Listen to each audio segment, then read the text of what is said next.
Hi hello friends, வணக்கம் எல்லாருக்கும். இன்றைக்கி இந்த வீடியோவில் என்ன பார்க்க போகிறோம்னா, என்எல்சி இந்தியா லிமிடெட், அதாவது நெய்வேலி நிலக்கரி சுரங்க நிறுவனத்திலேருந்து நம்மளுக்கு வேலை வாய்ப்பு நர்சஸ் அண்டு பாராமெடிக்கல்லேருந்து நம்மளுக்கு அதாவது ரெக்யூர்மெண்ட் வந்திருக்கு. அதை பற்றி தான் நம்ம வீடியோவில் பார்க்க போகிறோம். வாங்க வீடியோக்குள்ளே போகலாம். இப்போ நீங்கள் ஸ்க்ரீனில் பார்க்குறீங்களா, அதுதான் அஃபிஷியல் வெப்சைட். அதை நான் டிஸ்கிரிப்ஷனில் கொடுத்துருக்கேன், நீங்கள் கிளிக் பண்ணிக்கிங்க.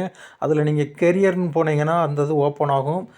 இதில் அட்வர்டைஸ்மெண்ட் நம்பர் இருக்குது பார்த்தீங்களா, நர்சஸ் அண்டு பாராமெடிக்ஸ் அப்படின்ட்டு என்கேஜ்மெண்ட் ஆஃப் அந்த இதில் நீங்கள் நோட்டீஸை கிளிக் பண்ணிங்கன்னா ஓப்பன் ஆகும். இதுதான் அஃபிஷியல் நோட்டிஃபிகேஷன். இதில் இப்போ என்னென்ன போஸ்ட் நம்மளுக்கு கேட்டிருக்காங்கன்னா, ஃபஸ்ட்டு மேல் நர்சிங் அசிஸ்டன்ட் மொத்தம் 36 போஸ்ட்டு கேட்டிருக்காங்க. கேஸ்ட் வைஸ் ஒவ்வொருத்தவங்களுக்கு எவ்வளோ அப்படிங்கிறது போட்டிருக்காங்க. 25,000 சம்பளம். இதில் என்னன்னா, நம்ம 10th அல்லது 12th சயின்ஸ் சப்ஜெக்டில் நம்ம பாஸ் பண்ணி 1 இயர் பாராமெடிக்கல் சர்டிஃபிகேட் கோர்சஸ் இன் நர்சிங் அசிஸ்டண்ட் அப்படின்னு ஒன்று இருக்குது. அந்த இதை நம்ம முடிச்சிருக்கணும்.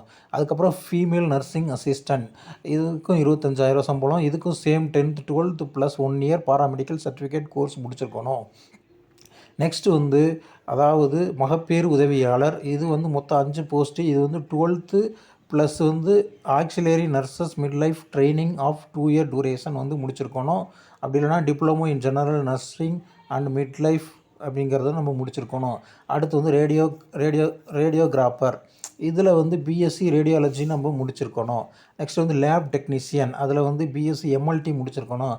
நெக்ஸ்ட்டு டயாலிசிஸ் டெக்னீஷியன், அது பிஎஸ்சி டிகிரி இன் டயாலிசிஸ் முடிச்சிருக்கணும். அப்புறம் எமர்ஜென்சி கேர் அப்படின்ட்டுருக்கு, அது BSc degree in emergency care technology முடிச்சிருந்தா நம்ம இப்போ இதில் அப்ளை பண்ணலாம். அப்புறம் நெக்ஸ்ட்டு ஃபிசியோதெரபிஸ்ட், இதில் பேச்சுலர் டிகிரி ஆஃப் ஃபிசியோதெரபிஸ்ட் முடிச்சிருக்கணும்.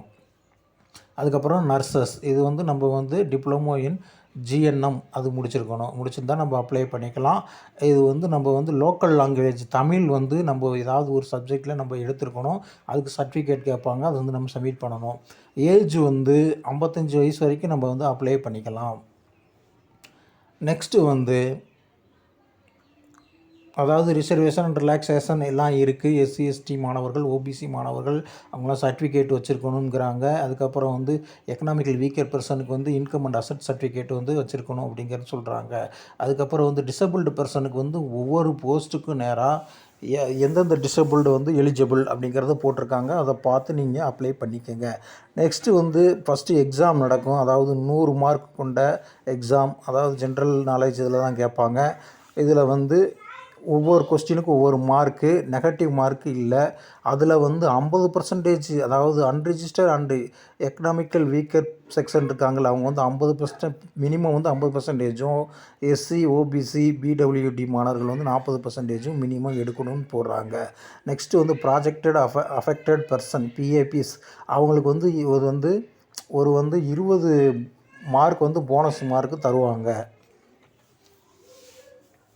அதுக்கப்புறம் கீழே வந்தீங்கன்னா, அதாவது ப்ராஜெக்ட் அஃபெக்டடு பெர்சன்ஸ்னால் அது நம்ம நெய்வேலி நிலக்கரி சுரங்கத்துக்கு ஹவுஸு அல்லது லேண்டு கொடுத்தவங்க, அந்த மாதிரி அதான் பிஏபிஸ் கேண்டிடேட்.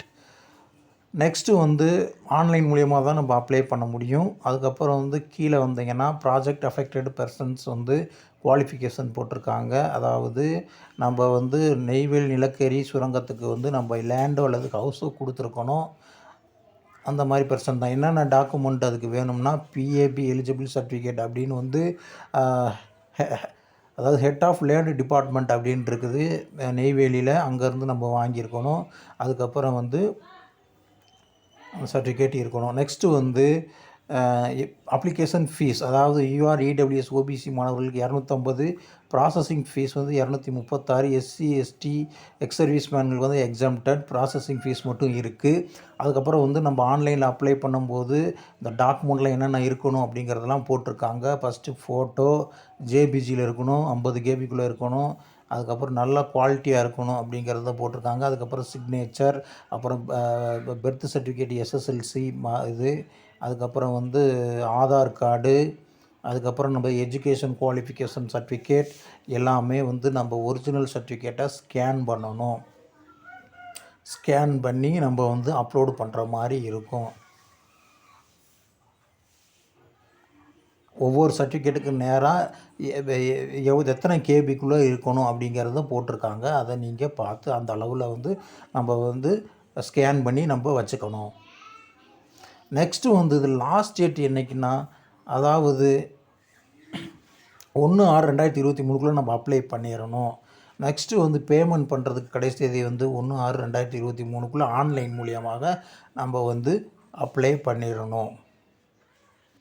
நெக்ஸ்ட்டு வந்து நம்ம வந்து 2/6/2023க்குள்ளே நம்ம வந்து சப்மிட் பண்ணிடணும்.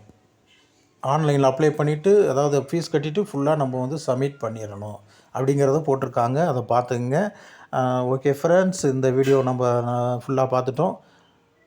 இந்த வீடியோ உங்களுக்கு ரொம்ப யூஸ்ஃபுல்லாக இருந்திருக்கும்னு நினைக்கிறேன். மீண்டும் வேறொரு வீடியோவில் பார்க்கலாம். ஓகே, பாய்.